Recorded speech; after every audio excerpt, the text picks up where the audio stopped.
হরে কৃষ্ণ। একটি রাধাষ্টমী ব্রত পালন করলে 1,00,000 ব্রত পালনের সমান ফল প্রাপ্তি হয়। এই বছর রাধাষ্টমী ব্রত আমরা কিভাবে পালন করব, কোন কোন বিধি মেনে এই ব্রত পালন করতে হবে, দুপুর 12টার পর পালন করে অন্নগ্রহণ করা যাবে কি, নাকি পূর্ণ দিবস উপবাস রেখে পরের দিন পালন করতে হবে, শাস্ত্রে কি উল্লেখ রয়েছে, এর পাশাপাশি লিখিত মন্ত্রসহ রাধাষ্টমী ব্রতের অভিষেক বিধি নিয়ে আজকের এই ভিডিওতে আমরা আলোচনা করব এবং ভিডিওর শেষে আমরা রাধাষ্টমী ব্রতের মাহাত্ম্য এবং শাস্ত্রে উল্লেখিত রাধা ও কৃষ্ণের ঐশ্বরিক সত্তা নিয়েও কিছু কথা আলোচনা করব। আশা করি রাধাষ্টমী ব্রতের আজকের এই ভিডিওটি আপনাকে সমৃদ্ধ করবে, তাই আপনার কাছে অনুরোধ, ভিডিওটি শেষ পর্যন্ত আপনি আমার সঙ্গে জুড়ে থাকুন। প্রথমেই জানাই, 2025 খ্রিস্টাব্দে রাধাষ্টমী ব্রত পালন করতে হবে আগামী 31শে অগস্ট বা 14ই ভাদ্র রবিবার দিন। ভাদ্র মাসে শুক্লপক্ষের এই পবিত্র তিথি আমরা পালন করব রবিবার দিন। ভগবান শ্রীকৃষ্ণের লাদিনী শক্তি শ্রীমতী রাধারানী এই ভাদ্র মাসে শুক্লপক্ষের অষ্টমী তিথিতে যখন অনুরাধা নক্ষত্র যুক্ত হয়, মধ্যাহ্নকালে বর্ষানা রাভেল গ্রামে শ্রী বিশ্বভানু মহারাজ এবং কীর্তিদা সুন্দরীর কন্যারূপে আবির্ভূতা হয়েছিলেন। সেই জন্যই এই রাধাষ্টমী তিথি অত্যন্ত মহত্বপূর্ণ। প্রত্যেক মনুষ্যের কর্তব্য এই ব্রত ভক্তির সঙ্গে পালন করা। চলুন আমরা রাধাষ্টমী ব্রতের মাহাত্ম্য প্রসঙ্গে জেনে নিই। পদ্মপুরাণের ব্রহ্মখণ্ডের 7ম অধ্যায়ের 1 থেকে 44 নম্বর শ্লোকে রাধাষ্টমী ব্রতের মাহাত্ম্য বর্ণনা করা হয়েছে। কেন রাধাষ্টমী ব্রত সকলের পালন করা কর্তব্য, এই ব্রত পালন করলে কি ফল হয়, পালন না করলেই বা কি দুর্গতি হয়, চলুন আমরা সেই সম্পর্কে জেনে নিই। যদি কেউ সারা জীবনে একটিমাত্র রাধাষ্টমী ব্রত পালন করেন, তাহলে তার পূর্ব জন্মকৃত সকল পাপ রাশি বিনষ্ট হয় এবং তার পরবর্তী শ্লোকে বলা হয়েছে, কেউ যদি নিষ্ঠার সাথে রাধাষ্টমী ব্রত পালন করে, তাহলে তার সহস্র একাদশী পালনের শতগুণ ফল লাভ হয়। অর্থাৎ 1,00,000 ব্রত পালনের ফল লাভ হবে যদি একটিমাত্র রাধাষ্টমী ব্রত পালন করা হয়। কিন্তু এখানে অনেকের মনে একটি ভ্রান্ত ধারণা সৃষ্টি হয় যে তাহলে রাধাষ্টমী ব্রত পালন করলে আর কোনো একাদশী পালনের কি প্রয়োজন নেই। কিন্তু না, এটি হলো কপট বুদ্ধি, আর এই কপটতার দ্বারা ভগবানকে সন্তুষ্ট করা যায় না। যারা পাপ পুণ্যের কথা ভেবে ব্রত করে, যারা পাপ পুণ্যের প্রতি লালায়িত, তারা ভগবানকে লাভ করতে পারে না। পাপ এবং পুণ্য হল বদ্ধ অবস্থার কারণ। এই দুটির ফলেই জড়জগতে বদ্ধ অবস্থায় থাকতে হয়। পুণ্য কর্মের ফল স্বর্গলাভ এবং পাপ কর্মের ফলে নরক যন্ত্রণা।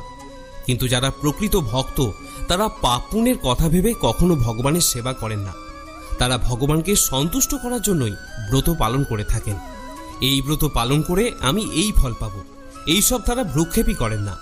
কিন্তু যারা জড়জগতে বদ্ধ অবস্থায় রয়েছেন, তারা পুণ্যের বিচার করেন। তাই তাদের উৎসাহিত করার জন্যই শাস্ত্রে বিভিন্ন ফলের উল্লেখ করা হয়েছে। তাই শাস্ত্রে বলা হয়েছে, যতদিন দেহে প্রাণ থাকবে প্রত্যেকটি জন্মাষ্টমী ব্রত, রাধাষ্টমী ব্রত, একাদশী এবং নরসিংহ চতুর্দশী ব্রত পালন করতে হবে।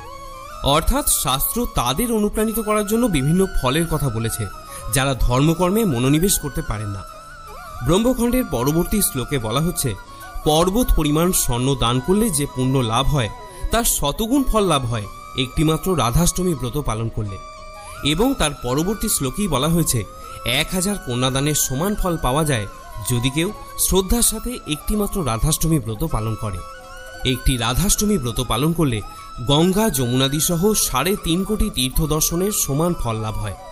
এমনকি যদি কেউ অভক্তির সাথে, অশ্রদ্ধার সাথে, অবহেলায় এই ব্রত পালন করে, তার কোটি কুল ভগবত ধামে থাকার সুযোগ পায়। এই হলো রাধাষ্টমী ব্রত পালনের মাহাত্ম্য। এবারে আমরা জেনে নেব রাধাষ্টমী ব্রত পালন না করলে কি হবে। পদ্মপুরাণের 7ম অধ্যায়ে উল্লেখ রয়েছে, যদি কোনো মূঢ় ব্যক্তি জেনে বা না জেনে এই রাধাষ্টমী ব্রত পালন না করে, তাহলে তাকে 100 কোটি কল্পকাল নরক যন্ত্রণা ভোগ করতে হয়। এক কল্পকাল হলো মানুষের হিসাবে 432 কোটি বছর। 432 বছর নয়, কিন্তু 432 কোটি বছর। এবার তাকে 100 দিয়ে গুণন করলে যা হয় তা হলো এক কল্পকাল। এরকম 100 কোটি কল্পকাল তাকে নরক যন্ত্রণা ভোগ করতে হয়। অনেকে বলেন, না জেনে ব্রত পালন না করলে কি দোষ হয়? হ্যাঁ, কাঁচামরিচ আপনি জেনে খান বা না জেনে খান, তার স্বাদ আপনি সবসময় ঝালই পাবেন। পরবর্তী শ্লোকে বলা হচ্ছে, কোনো নারী, সে সদবা হোক বা বিধবা হোক, যদি রাধাষ্টমী ব্রত পালন না করে, তাকে কোটি কল্পকাল নরকে বাস করতে হয়। এবং তারপর সে যদি মনুষ্য জন্মও পায়, যদিও তা ভীষণ দুর্লভ, কিন্তু সে যদি মনুষ্য জন্মও পায় তাকে বৈধব্য যন্ত্রণা ভোগ করতে হয়। এই রাধাষ্টমী মাহাত্ম্য যে শ্রদ্ধাপূর্বক পাঠ বা শ্রবণ করে সে নিত্যকাল বৈকুণ্ঠে থাকার সৌভাগ্য লাভ করে। এখানে বলে রাখি, শাস্ত্রে যে রাধাষ্টমী ব্রতের মাহাত্ম্যের কথা বলা হয়েছে তা কখনোই সরল মানুষকে ভয় দেখানোর জন্য বলা হয়নি। অনেকের মনে প্রশ্ন আসতে পারে যে রাধাষ্টমী ব্রত পালন না করলে এত ভয়ঙ্কর শাস্তি পেতে হবে, কিন্তু না, ভগবানের প্রকৃত উদ্দেশ্য মানুষকে ভয় দেখানো নয়। পদ্মপুরাণে যে নির্দেশনা দেওয়া হয়েছে যে রাধাষ্টমী ব্রত পালন না করলে কি ভয়ঙ্কর শাস্তি ভোগ করতে হয়, কোন পাপ মানুষকে স্পর্শ করে, তার মাধ্যমে এটাই বলা হচ্ছে যে ভগবানের সন্তুষ্টির জন্য যাতে আমরা একদিন রাধাষ্টমী ব্রত অবশ্যই পালন করি, যাতে আমরা কোনো রকম ভুল না করে ভগবানের সন্তুষ্টি বিধানের জন্য চেষ্টা করি। এই ব্রত পালন করলে কার লাভ হবে? অবশ্যই যিনি ব্রত করছেন তার। তাই প্রত্যেকটি মানুষের উচিত ভক্তির সাথে, শ্রদ্ধার সাথে অন্তত একটা দিন নিজেকে ভগবানের সেবায় নিয়োজিত রাখা। তাই শাস্ত্রে উল্লেখিত পাপের ফল ভোগের এই নির্দেশনা হলো তাদের জন্য যারা শাস্ত্র বাক্যকে লঙ্ঘন করে, যারা ভগবানের নির্দেশকে অমান্য করে, যে কারণে তাদের নরক যন্ত্রণা ভোগ করতে হয়। এবারে আসুন আমরা জেনে নেওয়ার চেষ্টা করব ষোড়শ উপচার সহ শ্রীমতী রাধা ঠাকুরানীর অভিষেক বিধি। এই অভিষেক প্রক্রিয়াটি আপনি মধ্যাহ্নকালে অর্থাৎ দুপুর 12টার পর সম্পাদন করবেন। অভিষেক প্রক্রিয়া শুরু করার পূর্বে প্রয়োজনীয় উপকরণ যেগুলি লাগবে সেগুলি সংগ্রহ করে রাখুন, যেমন ধূপ, দীপ, ফুল, ফল, আতপ চাল, সিদ্ধ চাল এবং নৈবেদ্য হিসেবে 8 রকমের ফল সংগ্রহ করে রাখুন এবং একটি পাত্রে পঞ্চামৃত বা মধুপর্ক তৈরি করে রাখুন। পঞ্চামৃত হল দুধ, দই, ঘি, মধু এবং চিনির মিশ্রণ। এছাড়া আপনার পছন্দ অনুযায়ী আপনি যা যা বস্তু দিয়ে অভিষেক করতে চান সেগুলি আগে থেকে সংগ্রহ করে রাখবেন, যেমন ডাবের জল, ফলের রস, সরিষার তেল, বিশুদ্ধ ঘি বা গঙ্গা জল ইত্যাদি। রাধাষ্টমী ব্রতের ক্ষেত্রে হলুদ রঙের ভীষণ গুরুত্ব রয়েছে, তাই আপনি যদি ব্রত পালন করেন চেষ্টা করবেন হলুদ রঙের বস্ত্র পরিধান করতে। এছাড়া রাধারানীর ভোগের জন্য হলুদ রঙের মিষ্টান্ন এবং হলুদ বর্ণের ফুল সংগ্রহ করে রাখুন। অভিষেকের জন্য যে পাত্রটি আপনি ব্যবহার করবেন সেটি একটি উঁচু বেদি বা কাঠের চৌকির ওপর স্থাপন করুন এবং সেটি কোনো লাল বর্ণের বা হলুদ বর্ণের কাপড়ের ওপরে স্থাপন করবেন। সেই পাত্রে প্রথমে চন্দন দিয়ে একটি অষ্টদল পদ্ম অঙ্কন করবেন, অর্থাৎ একটি পদ্ম ফুলের 8টি পাপ নিয়ে এঁকে নেবেন। তারপর সেই পাত্রে রাধা মাধবের বিগ্রহকে স্থাপন করবেন। যাদের বাড়িতে রাধা মাধবের বিগ্রহ নেই তারা রাধা মাধবের চিত্রপটকেও স্থাপন করতে পারেন। দুটির ক্ষেত্রেই অভিষেক প্রক্রিয়া একই রকম। এরপর অভিষেক প্রক্রিয়া শুরু করুন। প্রথমে বিগ্রহ বা চিত্রপট স্থাপন করে রাধা মাধবকে আহ্বান করতে হবে। মন্ত্র উচ্চারণ করুন, ঈদম আসনম শ্রীকৃষ্ণায় নমঃ, ঈদম আসনম শ্রী রাধিকায় নমঃ। বিগ্রহকে আহ্বান করার পর তাকে স্বাগত জানাতে হয়। স্বাগত জানানোর জন্য স্বাগত মুদ্রা দেখিয়ে এই মন্ত্র উচ্চারণ করুন, স্বাগতম সুস্বাগতম শ্রীকৃষ্ণায় নমঃ, স্বাগতম সুস্বাগতম শ্রী রাধিকায় নমঃ। এরপর শ্রীকৃষ্ণের চরণে তুলসীপত্র এবং রাধারানীর চরণে পুষ্প অর্পণ করুন। মনে রাখবেন রাধারানীর চরণে তুলসী নিবেদন করতে নেই। এরপর মধুপর্ক বা পঞ্চামৃত দিয়ে রাধা মাধবের চিত্রপট বা বিগ্রহকে স্নান করান। আগেই বলেছি যে মধুপর্ক হল দুধ, দই, ঘি, মধু এবং চিনি মিশ্রণ। পঞ্চামৃত দিয়ে অভিষেক করার সময় এই মন্ত্র উচ্চারণ করুন, এষ মধুপর্ক শ্রীকৃষ্ণায় নমঃ, এষ মধুপর্ক শ্রী রাধিকায় নমঃ। এরপর মাটির প্রদীপ অথবা ধাতব প্রদীপ যদি ব্যবহার করেন তাহলে ঘিয়ের প্রদীপ দেখিয়ে আরতি করতে পারেন।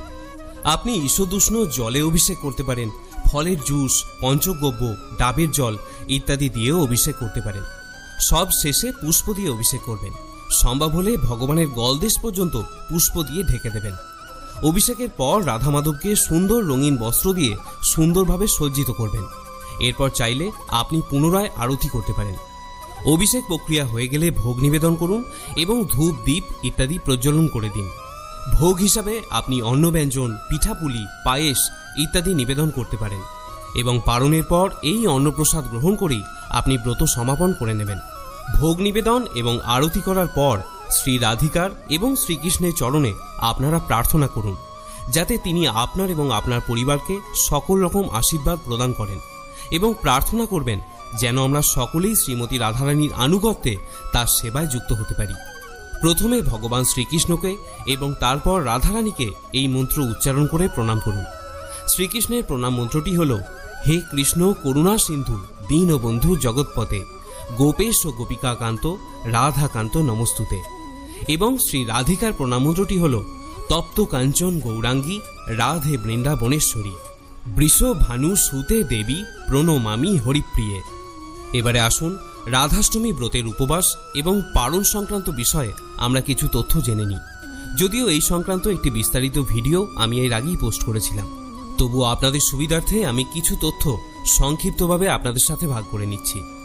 ব্রতের দিন ভোরবেলায় ব্রাহ্ম মুহূর্তে শয্যা ত্যাগ করে প্রাতঃস্নান করে নিন এবং তারপর ঠাকুর ঘরে গিয়ে রাধাষ্টমী ব্রতের সংকল্প গ্রহণ করুন।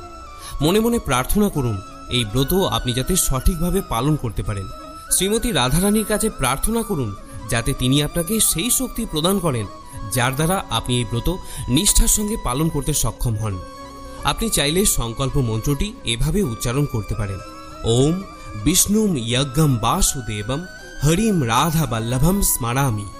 শ্রীমতী রাধা ঠাকুরানী যেহেতু মধ্যাহ্নকালে অনুরাধা নক্ষত্রে আবির্ভূতা হয়েছিলেন, তাই মধ্যাহ্নকালী মহা অভিষেক, মহা আরতি, ভোগ নিবেদন ইত্যাদি হয়ে থাকে। আপনি চাইলে বাড়িতেই অভিষেক প্রক্রিয়া করতে পারেন, যা আমি পূর্বেই এই ভিডিওতে আলোচনা করেছি। এরপর আপনারা শুদ্ধভাবে অন্ন ব্যঞ্জনাদি রন্ধন করে রাধা মাধবকে ভোগ নিবেদন করতে পারেন। দুপুর 12 ঘটিকার পর অন্ন প্রসাদ গ্রহণ করে ব্রতভঙ্গ বা পারণ ক্রিয়া সমাপ্ত করতে পারবেন। বায়ুপুরাণ এবং অন্যান্য শাস্ত্রে বলা হয়েছে উৎসব অন্তে পারণ ক্রিয়া সমাপ্ত করা যাবে। যেহেতু রাধাষ্টমী ব্রতের উৎসব মধ্যাহ্নকালে হয়ে থাকে, সেই কারণে দুপুরে পারণ করা যাবে বা অন্ন প্রসাদ গ্রহণ করা যাবে। তবে কেউ যদি পূর্ণ দিবস উপবাস রেখে পরের দিন সূর্যোদয়ের পর পালন করতে চান, সেটিও করতে পারেন। সেক্ষেত্রে পরের দিন সোমবার সূর্যোদয়ের পরেই এই ব্রত সমাপ্ত করতে হবে। এছাড়া এই দিন আপনারা শ্রীমতী রাধারানীর মহিমা শ্রবণ করতে পারেন, লীলা পুরুষোত্তম গ্রন্থটি পাঠ করতে পারেন এবং শ্রীমতী রাধারানীর অষ্টতর শতনাম শ্রবণ করতে পারেন। অত্যন্ত মহত্বপূর্ণ এই ব্রত পালনের মাধ্যমে ভক্তরা শ্রীকৃষ্ণ এবং রাধারানীর অনন্ত কৃপা লাভ করতে সমর্থ হন। তাই এই পবিত্র ব্রত পালন করার সংকল্প নিন এবং আপনার পরিবার ও বন্ধুদেরও এই ব্রত পালনে উৎসাহিত করুন। ভক্তি সহকারে রাধারানীর পূজা অর্চনা এবং ব্রত পালন করলে আপনার জীবন ভগবত কৃপায় পূর্ণ হয়ে উঠবে। এবারে আসুন রাধা ও কৃষ্ণের ঐশ্বরিক সত্তা নিয়ে শাস্ত্রে উল্লেখিত কিছু তত্ত্ব জেনে নেওয়া যাক। যদিও রাধাষ্টমী ব্রত বা পূজা পদ্ধতির সঙ্গে এই আলোচনার কোনো সংযোগ নেই, কিন্তু ভক্তিরস আস্বাদনের জন্য আপনাকে অনুরোধ করব এটি শোনার জন্য। আশা করি এই তত্ত্বকথা শ্রবণ করে আপনার ভালো লাগবে। তো বৃন্দাবনেশ্বরী শ্রীমতী রাধারানী, যিনি সকল জগতের মাতা, সমগ্র জগতের ঈশ্বরী, তিনি ভগবৎ শক্তি, কৃষ্ণ শক্তি, তিনি ভগবানের লাদিনী শক্তি। লাদিনী অর্থাৎ আহ্লাদিনী, যিনি আনন্দ প্রদান করেন, আনন্দদায়িনী শক্তি। ভগবান শ্রীকৃষ্ণ এবং রাধারানী অভিন্ন। চৈতন্য চরিতামৃত গ্রন্থে উল্লেখ রয়েছে, রাধা পূর্ণ শক্তি, কৃষ্ণ পূর্ণ শক্তিমান, দুই বস্তুতে ভেদ নাহি, শাস্ত্রে রয়েছে প্রমাণ।